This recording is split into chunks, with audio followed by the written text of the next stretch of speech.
Hi, my name is Alan McGraw, and this is my video journal for Module 3 regarding World War I veterans. So the first question for this journal is what are the main themes of this module's material? The main themes I found in this module's material were first off that this was the World War I was the first war in which more than half of the soldiers who ended up serving in our armed forces were draftees. Before this, the Civil War had had some draftees, but certainly wasn't a majority. And most of the time, those who were serving were volunteers, and this was the first case in which that was different, which would have quite a few ramifications for later on after the war ended. Another major theme I found in here, and these next two are kind of tied together, but there was a huge recession following the war, and that made it really hard for returning veterans to find jobs. The economy was booming during the war, and so many millions of men and women were forced into service and were missing out on the good economic times, and the recession that immediately followed the war made it to where they couldn't get jobs when they came back. And that led to the next theme, which was a big push for compensation. And this is a theme that is common throughout most of these eras, as there were pushes for veteran compensation for a myriad of different reasons. And what was unique about World War I's was that they didn't want to come across, veterans didn't want to come across as just wanting a handout, and that they needed it for their service. It was more that they felt that since they had missed out on those economic opportunities during the boom time, that they were entitled to at least be repaid for some of that lost earning capacity. So the second question for this journal is what are the most significant continuities and changes that you noticed in this module? So the biggest continuities I saw were the widespread support for financial compensation for veterans. So this is referenced in Jennifer Keene's book, Doughboys, The Great War and the Remaking of America, about how widespread and popular support was for expanded compensation for these veterans and to pay them for what they felt were services rendered by those who had gone over and served overseas, and felt that it was the government's duty to take care of them.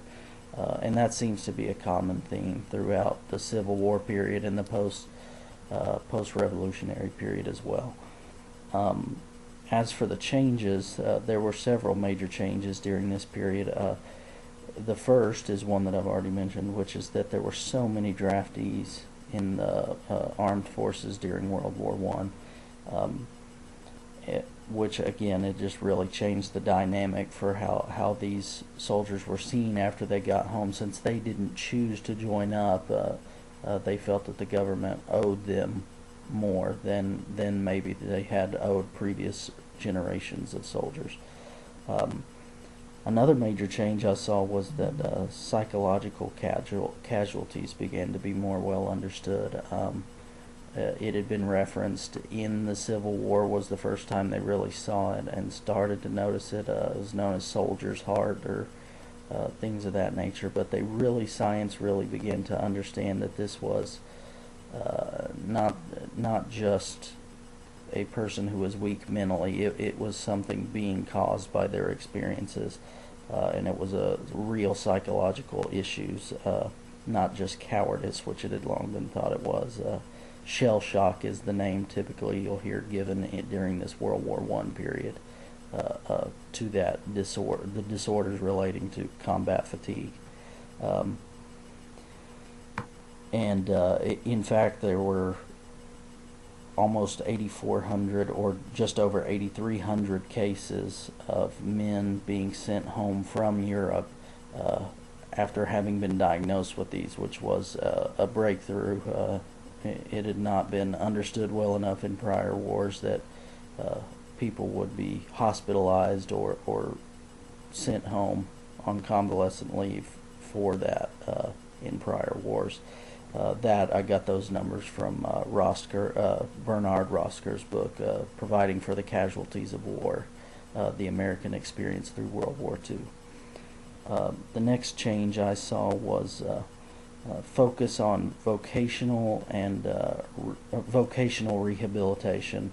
So teaching injured veterans, if they were too wounded to or had been maimed too badly to go back to their prior line of work they had been in before the war, to teach them how to either do a new type of job or how to be able to live more normally, rather than just doing the cash benefits which had been given out to all prior generations. There was a heavier focus on this, trying to help them get back into the swing of life so that they could provide for their families. It was meant as both a measure to help save the government money so they weren't having to just finance the remainder of these people's lives, but also to help the veterans return to more a state of normalcy.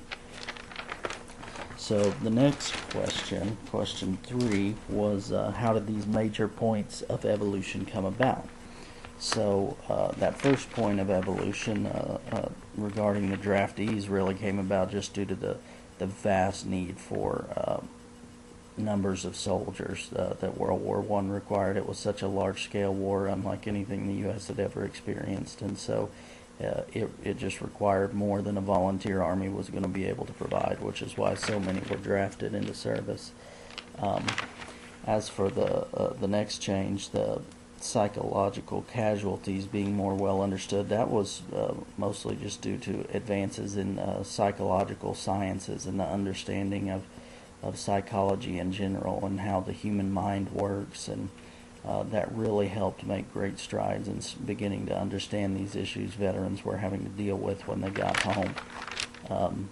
And then in terms of the focus on vocational rehab and things like that, that largely sprung from the huge cost that pensions, the huge burden that the cost of the pensions had been on the U.S. government for Civil War veterans. By the time World War I started, they were still paying out a large amount of money to Civil War pensioners, and it was in a desire to hopefully avoid future costs of that large quantity that they wanted to focus on rehabilitating wounded veterans and getting them back into the swing of normal life. The fourth question is, what was the most surprising thing you learned in this module? And mine would be the PBS documentary regarding the bonus army. I was just shocked to hear about how ruthlessly, really, that they're camping in Washington, D.C. and their political activism, trying to push for getting monetary compensation for their service, how it was brutally repressed by fellow soldiers of theirs, in fact led by MacArthur, who had fought in World War I, and Dwight Eisenhower was his aide, also a World War I vet, and I was just honestly surprised to see how the Army would so kind of viciously repress something like this, even though they were technically their brothers in arms, had been fighting in the same war for the same cause. The next question is create a thesis argument for this module's material. So my thesis argument for this module's material would be World War I was the first war in which over the half of the participants were draftees. This fundamentally changed the nature of the social contract between the soldiers and their government, which eventually led to increased benefits for veterans. The sixth question is discuss how this module's material connects with the material of the previous modules. So this module continues the theme of the gradually increasing benefits over time. The benefits were only for a few soldiers. You know, there was much fighting after the Revolutionary War over who would get benefits, who could apply, and through the Civil War, those rights were expanded to more and more people, and the World War One continued that expansion. In fact, in World War One, in much of these veterans groups were uh, pushing for this compensation. None of them wanted to uh, even hear of, some groups being more willing than others. Like maybe those who were shipped overseas should get compensation, and those who weren't did not deserve it. They didn't agree with any of those arguments because they felt that if you served, you served, and it wasn't, wherever the Army put you is just where they put you. It's not like something you had a choice in. So they felt all should be equally compensated. It also continued the theme of the evolving understanding of psychiatric problems that many veterans deal with still to this day, and how as time went on these were more well understood, and actual forms of treatment began to come about, trying to help these veterans out.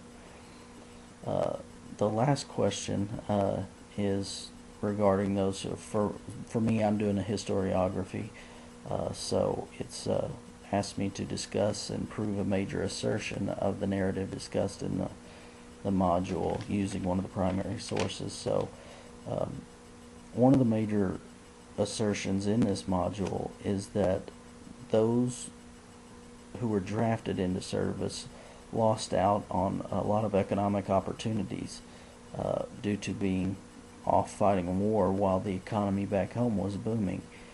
And after the war ended, the recession hit, and so those opportunities for them were gone. And so, just by luck of the draw, if you were not drafted, you had the chance to make a lot of money. And if you were drafted, you were paid very little. I think it said something like $30 a month. And you come home and then you can't find a job, and so you were at a real economic disadvantage for having been drafted. And this is where it plays in that since they were drafted, it was not an option of theirs, and so since the government had totally taken control of their lives and had prevented them from earning this money, they should be allowed, or the government should be responsible for paying them for those lost potential earnings. And I feel that Keene's book, it's Jennifer Keene's book, Doughboys, the Great War and the Remaking of America. She does a very good job of describing how those who weren't drafted really, like I said, profited from the economy, and those who were drafted just made what they made in military service and then didn't have the same opportunities when they returned. And in that push for compensation, that they felt it was only right that the government owed them this money, or owed it to them to at least put them on equal terms with those who had not been drafted. And many veterans even felt exploited by the government because the government had made exclusive contracts with some big businessmen, and some of those big businessmen had ties to people in government, and so there was a lot of war profiteering that went on during World War One, and so many larger corporations and rich individuals made a lot of money off the wartime contracts they had earned, and in turn, some of the people in government who had helped to get those contracts awarded were also making a lot of money off of it, and so that led a lot of veterans to feel exploited by their government, and felt that it was the government's duty to at least compensate them for their lost earning potential during their service. So that's all for this journal. Thanks for watching, and talk to you later.